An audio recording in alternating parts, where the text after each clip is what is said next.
Bonjour les amis, je suis très contente de vous retrouver sur ce nouvel épisode de mon podcast.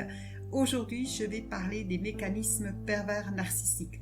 Dernièrement, lors d'un épisode, je vous avais parlé de la relation toxique et je vous avais dit que les rois de la toxicité, ce sont les manipulateurs, manipulatrices, perverses, narcissiques. Je parle plus de mécanismes et pas de pervers narcissiques.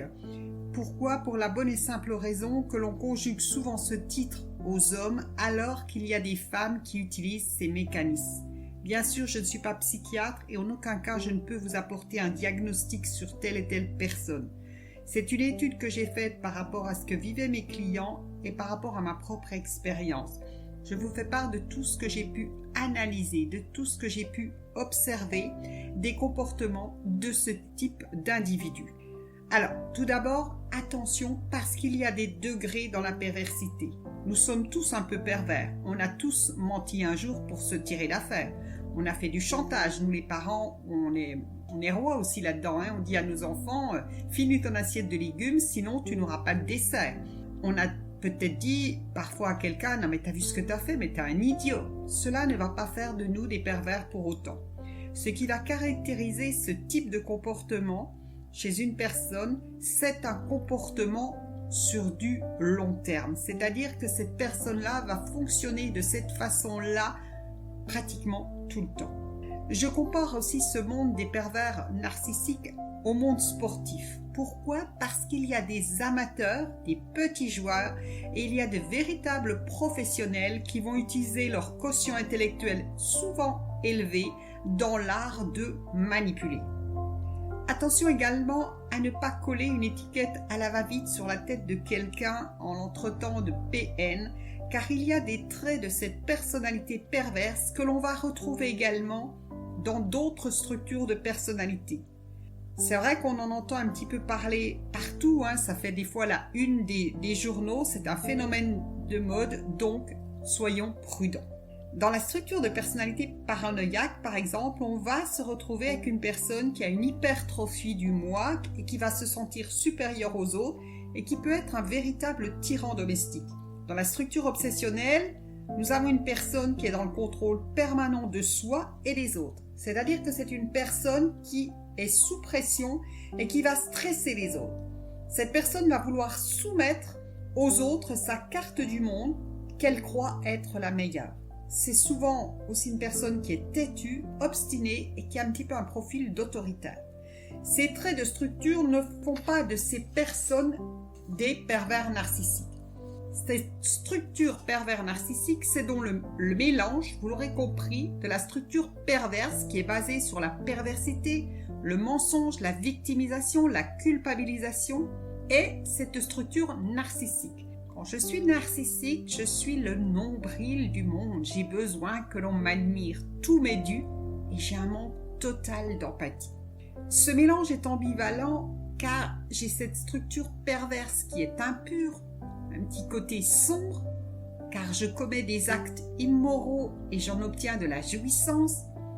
Le tout mélangé à une structure narcissique qui veut paraître parfaite et qui veut briller. Ce qui va définir une personnalité perverse, c'est un ensemble de comportements récurrents, sur du long terme, qui ont pour but de chosifier l'autre, d'en faire un véritable objet, de le manipuler, de le détruire. Je suis pervers si je ressens du plaisir, de la jouissance à faire souffrir quelqu'un, et je suis pervers dépendant lorsque j'ai besoin d'une proie pour vivre, car pour moi c'est vital. Lorsque je suis confrontée à un individu de la sorte, je vais embarquer dans une relation toxique.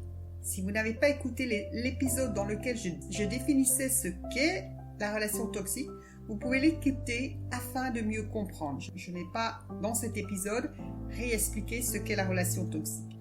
Je vous avais dit, et je vous l'ai dit au départ de cet épisode, que les manipulateurs pervers narcissiques sont les rois de la toxicité.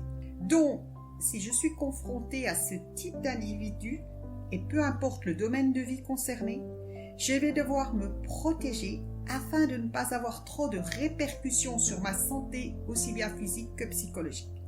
Pour mieux vous faire comprendre tout cela, Moi, j'utilise l'analogie basée sur une citation d'un auteur inconnu qui définit le pervers narcissique ainsi. Il dit « Le pervers narcissique, un loup qui sait se faire agneau. » Si bien entendu on parle d'une femme, on dira une louve qui sait se faire agnelle. C'est pas le loup dont on a l'habitude de voir, mais c'est un loup qui va se différencier des autres par son comportement tout à fait particulier. Vous le savez, le loup est un bel animal si on le regarde de loin, il est séduisant. On aime mieux, c'est sûr, qu'il soit beaucoup plus loin parce que quelque part il fait peur quand même, mais il a cette beauté, il fait peur. Le loup fait peur aux autres animaux de la forêt. Lui, c'est le roi de la forêt, comme le lion est le roi de la jungle. Attention, je passe, déballez le tapis rouge, à genoux à mes côtés, de toute façon, vous avez peur de moi. Il est arrogant, celui-là. Il a un très beau regard, il a un beau pelage, il a du panache, il est très séduisant et il a très bien compris qu'avec tout ce qu'il a, il va pouvoir séduire. Au Moyen-Âge déjà, le loup était à l'origine des grandes peurs populaires, mais dans d'autres récits, il pouvait tout aussi bien apparaître comme une figure sécurisante.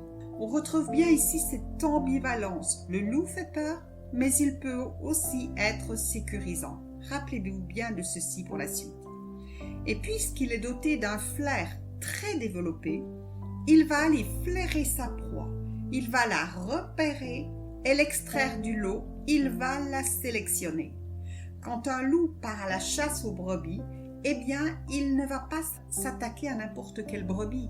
Il va regarder celle qui a un petit peu du mal à avancer, celle qui a une petite défaillance. Comme ça, pour lui, ça va être beaucoup plus facile de la capturer.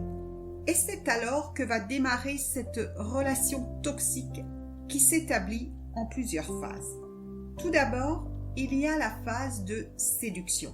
On vient de le voir, généralement ce loup, il est beau, donc il va user de son charme, de son apparence physique pour séduire sa proie. Il va alors apparaître comme le prince charmant, comme le beau sauveur, comme une personne digne de confiance, sécurisante, serviable, à l'écoute. Et la personne qui est en train de se faire littéralement piéger est dans l'admiration complète et permanente. Elle va être séduite car elle a en face d'elle un loup qui est prêt à tout pour satisfaire tous ses besoins, tous ses désirs. Il a les mêmes goûts qu'elle, les mêmes envies. Elle se dit « Je suis tombée sur la personne idéale. J'ai décroché la perle rare qui me comprend et me satisfait. » C'est un petit peu comme si elle avait trouvé son alter ego. Elle est en train de vivre une véritable lune de miel. Elle a l'impression de vivre un conte de fées.